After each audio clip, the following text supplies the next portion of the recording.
આપણે પાછલા વર્ષે જ જોયું કે 1 વર્ષ સુધી ઉપવાસ ઉપર ઉતર્યા કેટલા બધા ખેડૂતોએ પોતાના દેહનો ત્યાગ કર્યો, દેશને નુકસાન થયું.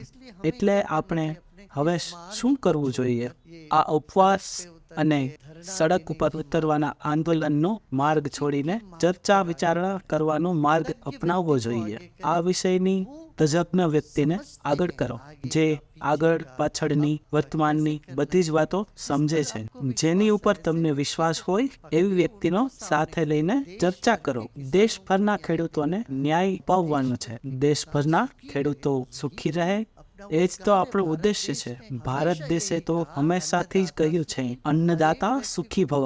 દરેક વ્યક્તિ ભોજન કરતા પહેલા અન્નદાતા ખેડૂતોનો આભાર વ્યક્ત કરીને એમના માટે પ્રાર્થના કરીને જ ભોજન કરવું જોઈએ. એવી આપણી સંસ્કૃતિ છે.